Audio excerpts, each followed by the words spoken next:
Karen attacked an officer and towed a cop car. He is now serving a life sentence. The tow truck's chain rattled against my driveway at 6 in the morning, and I knew right then my quiet life in Maple Ridge Estates was over. My name is Daniel Osei, and for 3 years I believed the Homeowners Association existed to protect us, not to destroy us. That morning, I watched a stranger's car get hooked up and dragged away from my own curb, and it wasn't a stranger's car at all. It was a Ridgeview police cruiser, parked there for 2 minutes while Officer Felix Marsh checked on a noise complaint next door. Karen Whitfield, HOA president of Maple Ridge, stood on her porch in a silk robe, arms crossed, smiling like she'd won a trophy. "Rules are rules," she said, loud enough for the whole cul-de-sac to hear, even for cops. I had no idea that single sentence would ignite a legal war that would end with Karen Whitfield in handcuffs and me holding the evidence that put her there. I moved to Maple Ridge Estates 2 years before all this, chasing the American dream of a quiet cul-de-sac and a decent school district for my daughter. I work as a civil engineer, the kind of guy who reads contracts twice and keeps receipts for everything, a habit that would later save my life. My neighbors were friendly enough back then, waving from their lawns, trading casserole recipes at the summer block party. Karen Whitfield had been HOA president for 6 years, re-elected every time because barely anyone bothered to vote against her. She ran the board like a small kingdom, with her husband Gary as treasurer and her sister-in-law Denise as secretary, a cozy little trio. At first, her rules seemed harmless: grass no taller than 4 inches, mailboxes painted a specific shade of navy, holiday lights down by January 5th. I didn't love the micromanaging, but I paid my dues and figured it was the price of a nice, orderly neighborhood. Little did I know Karen kept a private ledger of grudges, and my name had already landed on it after I questioned a reserve fund report at a meeting. The way most storms do, with a warning notice taped to my door about a garden gnome my daughter had painted. The notice cited a bylaw section that didn't even exist, but I paid the $10 fine anyway, not wanting trouble. 2 weeks later came a citation for my trash cans being visible from the street 11 minutes past the posted time window. Then a fine for my basketball hoop, installed for years, suddenly deemed an unauthorized structure under a rule Karen said she'd always enforced. I started noticing my citations arrive days after my neighbors committed the exact same violations and received nothing. My neighbor Priya mentioned Karen had been furious since I asked, at a meeting, why HOA dues jumped 15% with no itemized explanation. That was the moment I became a target, though I wouldn't fully understand how deep her vendetta ran for months.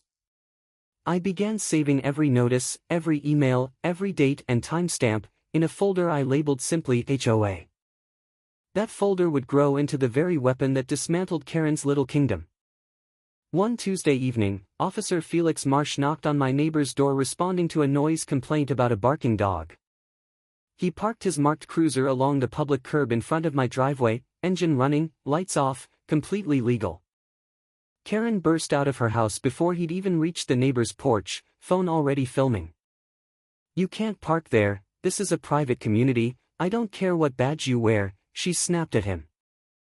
Felix calmly explained the curb was a public right-of-way and he'd be gone in 5 minutes.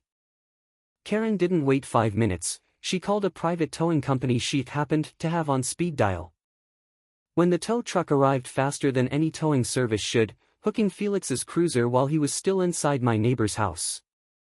I stepped outside just as the chains clanked, my phone instinctively rising to record. Felix ran out mid-conversation, badge and radio in hand, shouting for the driver to stop. Karen stood between him and the truck, hands raised. "You don't own the road, officer. My community, my rules." Felix tried to step around her calmly. She grabbed his arm hard enough that he stumbled backward into the truck's bumper. "Ma'am, let go of me right now," he said, voice sharp, professional, but visibly rattled. She didn't let go. Instead she shoved him, both hands flat against his chest, and he fell onto the pavement. Gasps rippled down the street as 3 other neighbors stepped onto their porches, phones already out. I kept filming, hands shaking, heart pounding, because I knew, this was no longer about mailbox colors. The tow truck pulled away with the police cruiser hooked to its bed, lights flashing uselessly, siren silent. Felix radioed for backup, his voice cracking with disbelief as he described what had just happened. Karen turned to the small crowd and smiled, actually smiled, like she'd just won a neighborhood beautification award. When 2 squad cars arrived within 8 minutes, lights blazing across every front lawn on the block. Karen's smile vanished the instant she saw 4 officers step out, faces stone-cold serious. "You assaulted a police officer and interfered with law enforcement duties," the sergeant told her, reading directly from his notes. "I did no such thing.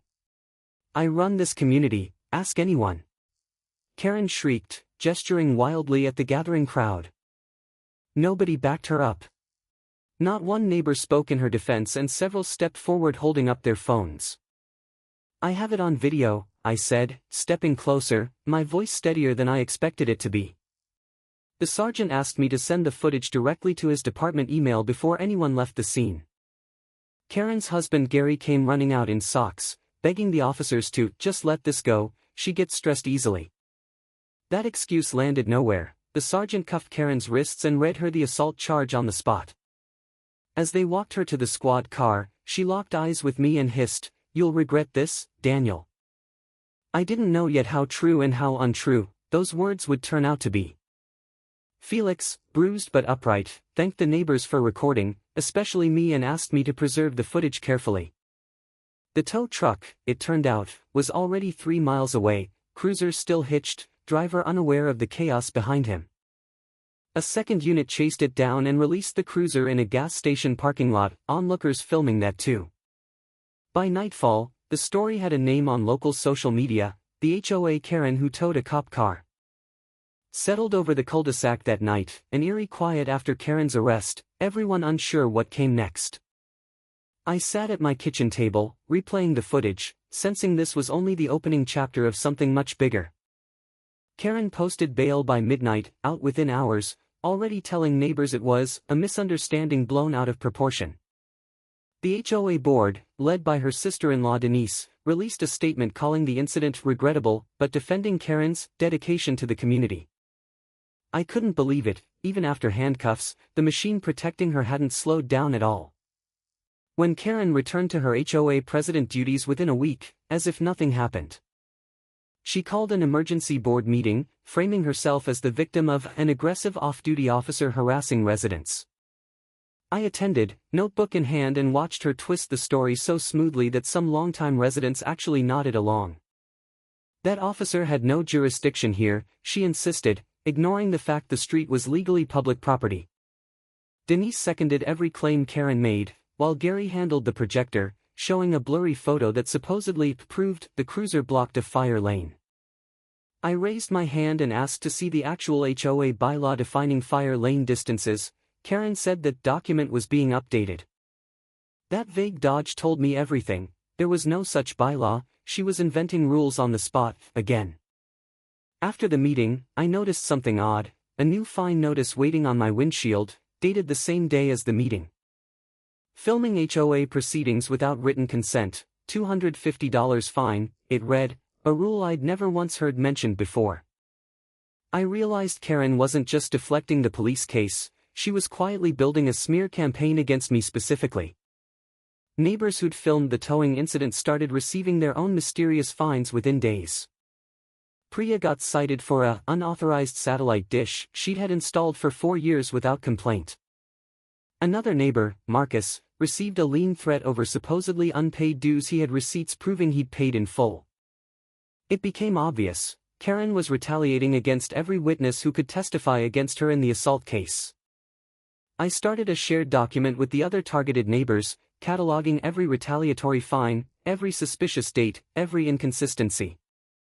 When Karen tried to have my dog impounded, claiming false reports of it attacking a passerby. Animal control arrived, found my elderly, arthritic golden retriever asleep on the porch and left immediately, embarrassed for even showing up. The officer quietly told me, off the record, that the complaint had come from Karen's own address, filed under a fake name. That was the crack I needed, proof she was fabricating complaints, not just enforcing overzealous rules. I filed a public records request for every HOA complaint submitted in the past year, using my legal right as a homeowner. The HOA's management company, surprisingly cooperative, sent me a spreadsheet within a week, full of names, dates, and IP addresses. Cross-referencing those IP addresses against the neighborhood's shared network map became my new nightly obsession. 14 resident complaints against me and my witness neighbors traced back to the exact same router, Karen's house. The night I discovered something buried deeper in those records, Karen wasn't even legally elected as president. A clerical filing from 3 years back showed the board had never certified her re-election. Her signature was forged onto the certification form. I stared at the document until midnight, hands trembling, realizing Karen had been running an illegitimate presidency the entire time. Every fine, every fee increase, every special assessment she'd approved could potentially be challenged as unauthorized. I didn't confront her yet, choosing instead to quietly consult a real estate attorney. Attorney Rosalind Chin reviewed my folder and went silent for a long moment before saying, "Daniel, this is much bigger than an HOA dispute." She explained that forged certification documents, combined with fraudulent fines, could constitute both fraud and misuse of association funds. I asked how long a case like this typically took. She said months, maybe longer, and Karen would fight dirty the entire way. I thought of Felix, still recovering from a shoulder injury from the fall, and decided I owed him more than silence. I reached out and offered to share everything: the forged documents, the fake complaints, the retaliation pattern. Felix's own attorney was building the assault case, and my evidence, it turned out, strengthened his claim of a documented pattern of abuse. When Karen, sensing something shifting, tried a new tactic: charm offensive turned smear campaign. She started a neighborhood newsletter painting Felix as a reckless off-duty cop who endangered a homeowner, and me as an outside agitator. Some neighbors, swayed by her polished tone, began avoiding eye contact with me at the mailbox. My daughter came home crying because a classmate's mom told her I was trying to ruin a nice lady's life. That hurt more than any fine ever could, but it also hardened my resolve to finish what I'd started. Karen escalated further, filing a restraining order against me, claiming I had stalked and harassed her by requesting public records. The judge at the preliminary hearing looked unimpressed, noting that public records requests are a legal right, not harassment. Still, the filing cost me a lawyer's fee and 2 stressful days away from work, exactly as Karen intended. I began to understand her strategy: bury me in paperwork and exhaustion until I gave up out of sheer fatigue. But every dirty move she made added another exhibit to the growing case file against her. Rosalind smiled grimly during our next meeting. "She's basically building your case for you at this point." Meanwhile, the criminal case against Karen for assaulting Officer Marsh moved to a formal arraignment. She pleaded not guilty, standing in a modest blazer instead of her usual designer wardrobe, playing the humble victim for the courtroom. Outside the courthouse, reporters from the local news station had picked up the story, cameras rolling. HOA president accused of assaulting officer over parked cruiser ran as the headline that evening. Karen gave a tearful interview claiming she'd feared for her safety from an aggressive, unidentified man near her home. I nearly threw my remote at the TV. Felix had been in full uniform, badge visible, radio crackling the entire time. When the local news obtained my footage through a public tip and aired it in full the next morning. The clip clearly showed Karen shoving Felix, the cruiser being towed, and her smug smile afterward. Public opinion flipped overnight. Comment sections filled with outrage, and the HOA's Facebook page was flooded with 1-star reviews. Denise tried damage control, deleting comments, but screenshots spread faster than she could erase them. Karen's own longtime allies on the board started distancing themselves, one resigning, for personal reasons, within days. I received a call from an investigative journalist named Yara Petrosyan, wanting the full story, forged documents included. Began as I weighed the decision: going public meant no turning back, no quiet resolution. Rosalind warned that publicity could pressure prosecutors, but also might provoke Karen into something reckless or dangerous. I thought about Felix's shoulder, Priya's fake satellite fine, my daughter's tears, and decided silence had already cost enough. I agreed to the interview, bringing copies of the forged certification and the fabricated complaint spreadsheet. The night before it aired, an anonymous message arrived on my phone: "Back off or you'll lose more than you think." I forwarded it straight to Rosalind and the detective handling Karen's assault case, my hands cold with adrenaline. Detective Ruiz traced the number within 2 days, registered to a burner phone purchased at a gas station Karen frequented weekly. That single thread connected her directly to witness intimidation, a new and far more serious charge. Karen was arrested a second time, this time for intimidating a witness in an active criminal proceeding.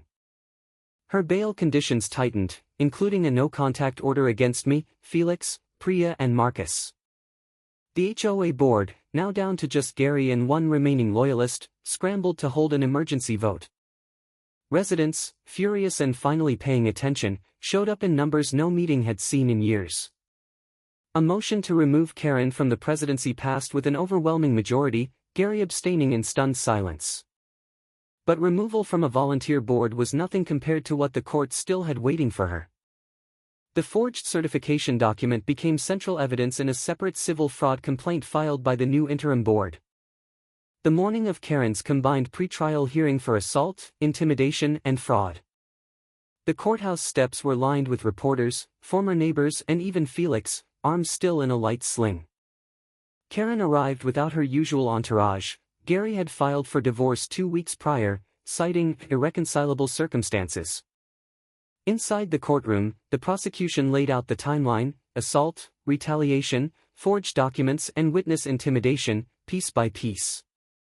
Rosalind, representing the affected residents in a related civil suit, presented the spreadsheet linking fake complaints to Karen's home IP. Karen's attorney tried to argue the IP evidence was circumstantial, but the judge overruled the objection, letting it stand. Then came the moment nobody, including me, saw coming. Denise took the stand as a surprise witness for the prosecution. Facing her own potential charges for helping falsify board minutes, Denise had struck a deal to testify against Karen. She told me exactly which words to change in the meeting records, Denise said, voice shaking, avoiding Karen's furious glare. Denise revealed Karen had altered official minutes to erase any mention of the missing 2021 election certification. Gasps spread through the gallery. Karen's face went pale, all composure finally cracking under the courtroom lights. The judge asked Denise directly whether Karen instructed her to file the fake noise complaint against my dog. Yes, Denise answered. She used my laptop because she said her own IP would look suspicious. That admission connected every retaliatory fine, every fake complaint, directly and undeniably back to Karen herself. Felix testified next, describing the shove, the fall, the pain in his shoulder that still ached during storms. I was doing my job. She decided her parking rules mattered more than a badge, he told the jury quietly. The towing company owner also testified, admitting Karen had a special rate agreement for towing any vehicle she personally flagged. The prosecutor called their final witness, a forensic accountant reviewing HOA finances. The accountant revealed nearly $40,000 in special assessments collected under Karen's forged authority had never been accounted for. Some of that money, traced through bank records, had funded a private security camera system aimed directly at my driveway. Karen had been surveilling me the entire time, documenting my movements to build a harassment case against me instead. That surveillance footage, subpoenaed by the prosecution, backfired spectacularly, capturing her own late-night meetings with the towing company owner. One clip showed her handing him a folded envelope of cash the same week Felix's cruiser was towed. The prosecutor asked the towing owner directly what was in the envelope. He answered plainly, a bonus for a fast job. Bribery. Premeditation. The towing hadn't been a spontaneous rule enforcement, it had been planned in advance. Karen's attorney requested a recess, clearly scrambling, but the judge denied it, letting the momentum carry forward. On cross-examination, Karen finally took the stand herself, insisting everything was misunderstood, exaggerated, twisted by angry neighbors. The prosecutor calmly pulled up her own text messages, subpoenaed weeks earlier, projected onto the courtroom screen. Tow the cop car the second he steps inside, I'll handle the paperwork after. One message read, timestamped minutes before the incident. Karen's face drained of color as the jury read her own words, planned and deliberate, nothing like that misunderstanding she'd claimed. Another message to Denise read, file the dog complaint under your name, mine can't show up again this month. The courtroom fell utterly silent except for the click of the court reporter's keyboard capturing every damning line. Karen's attorney tried one last defense, diminished capacity, claiming she'd been under extreme stress from board responsibilities. The prosecutor simply replied, "Stress doesn't forge signatures. Stress doesn't bribe tow drivers. Malice does." The jury deliberated for 6 hours, though most observers agreed the verdict felt certain within the first 30 minutes. I sat beside Felix in the gallery, both of us silent, neither quite believing we'd reached. When the jury returned, the forewoman read each charge slowly: assault on an officer, guilty; witness intimidation, guilty; fraud regarding HOA funds, guilty; falsifying official records, guilty; bribery of a private contractor, guilty. Karen sat motionless, staring at the table, as 5 separate guilty verdicts landed one after another like falling dominoes. Somewhere behind me, a former neighbor whispered, "I can't believe we voted for her 4 times." The judge scheduled sentencing for 6 weeks later, revoking Karen's bail immediately given the witness intimidation conviction. Bailiffs led her out in handcuffs a second time, this time with no smug smile, no defiant remark toward me. Gary, watching from the back row, didn't move to comfort her, he simply looked down at his own hands. Outside, reporters swarmed, but I found myself more interested in checking on Felix than answering a single camera. "You okay?" I asked him. He nodded slowly. "First time in 11 years I've felt like the system actually worked." Settled over Maple Ridge Estates in the weeks that followed, the community forever changed by what had surfaced. The interim board voided every forged assessment, refunding overcharged dues to residents, myself included.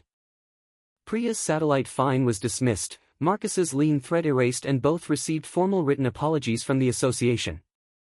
My daughter's classmate's mother, embarrassed, actually apologized for repeating Karen's version of events without question. Felix returned to full duty after physical therapy, though his shoulders still ached whenever the weather turned cold. He and I became genuine friends, an unlikely bond forged by a towed cruiser and a folder of stubborn evidence. The HOA itself faced a state audit, prompted by the fraud conviction, revealing sloppy oversight that let one person hoard so much power. New bylaws passed requiring independent audits, term limits, and mandatory public access to all complaint records. Sentencing day arrived on a gray Tuesday, the courtroom fuller than I expected for what should have been a routine hearing. The judge addressed Karen directly. "You didn't just break rules, Ms. Whitfield. You weaponized a position of trust against your own neighbors." Began as the judge handed down consecutive sentences: assault, intimidation, fraud, forgery, bribery, each stacking atop the last. Given her lack of remorse and the deliberate, calculated nature of every act, the judge imposed the maximum on each count, running consecutively. The total came to a sentence that would keep Karen behind bars for the remainder of her natural life. She showed no reaction at first, then finally, quietly, began to cry, the sound echoing oddly in the hushed courtroom. Gary filed the final divorce papers that same week, requesting sole ownership of the house, uncontested. I watched the moving truck arrive months later, taking away the last physical trace of the Whitfield name from Maple Ridge. Denise, spared prison through her cooperation, received probation and a lifetime ban from serving on any HOA board. She moved out of state quietly, leaving behind an empty house and a neighborhood still healing from her silence. As for me, I didn't feel triumphant so much as tired, the exhausted relief of finally setting down a heavy weight. My daughter asked if the mean lady was gone for good. I told her yes, and that doing the right thing, even slowly, still counts.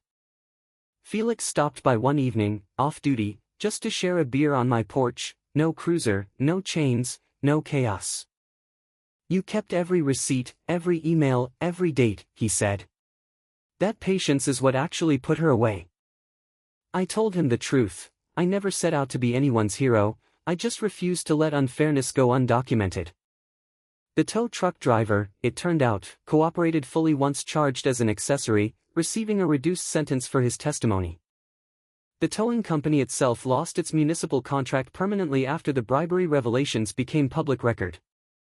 Maple Ridge Estates elected a new HOA president that fall, Priya, running on a single promise: transparency above all else. Under her leadership, meetings were live-streamed, minutes published within 24 hours and complaints logged with names attached. I still keep my HOA folder, thicker now than ever, a strange trophy from the year I refused to back down. Sometimes late at night I think about how close Karen came to breaking me with fines, threats and fabricated fear. But every forged document, every bribed favor, every intimidated witness eventually became the very evidence that buried her. Justice didn't arrive quickly or cleanly, it arrived exhausted, expensive and hard-won, exactly the way real justice usually does. Karen Whitfield now sits in a state correctional facility, her name a cautionary tale whispered at HOA meetings across the county. Local news ran a follow-up piece a year later titled, "How One Towed Cop Car Exposed a Decade of HOA Corruption."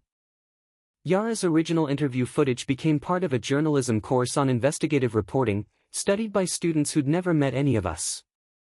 Felix was awarded a commendation for his composure that night, though he insists the real credit belongs to a stubborn neighbor with a phone. I don't think of myself as brave. I think of myself as someone who simply refused to delete the video.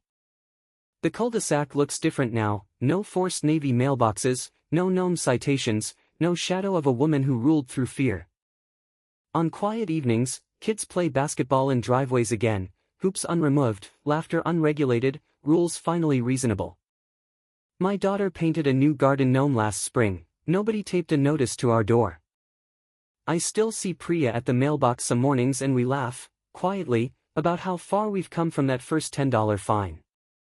Marcus rebuilt his credit after the false lien was expunged, something Karen never once apologized for, not even at sentencing. Gary sold the house and moved across the state, reportedly telling a coworker he never fully understood how deep it went. Denise sends Priya a card every holiday season, an odd, quiet gesture from a woman rebuilding a smaller, humbler life.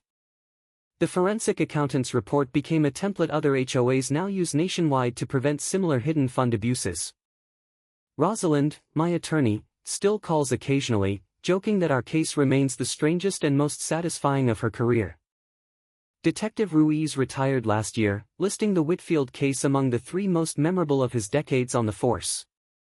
I think about the moment Karen smiled at that tow truck, so certain her power was untouchable, absolute, permanent. She never imagined a quiet engineer with a habit of saving receipts would become the reason it all unraveled. Power built on fear and forged signatures always feels solid, right up until someone refuses to stop asking questions. Felix still drives past Maple Ridge occasionally, waving if he sees me in the yard, no cruiser needed this time. The towing company's old lot sits empty now, its municipal contract gone, its name quietly erased from public records. Sometimes new residents ask about the strange history of the neighborhood, the older ones simply say, "Ask about the Karen who towed a cop car." It became local legend, retold at barbecues, half joke and half warning about unchecked power in small places. I learned that justice rarely looks like a single dramatic moment, it looks like months of patient documentation finally paying off. Karen's appeal was denied 18 months later, the appellate court calling the evidence overwhelming and irrefutable. She remains behind bars today, her name a footnote in a courthouse file thick with forged signatures and broken trust. Maple Ridge Estates thrives now, ordinary and unremarkable, exactly the kind of quiet life I'd originally moved here for. The cost was real: stress, fear, a strained year, a daughter who saw more conflict than any child should, but so was the justice. Some evenings I still glance at that curb where the cruiser once sat and I feel, finally, at peace.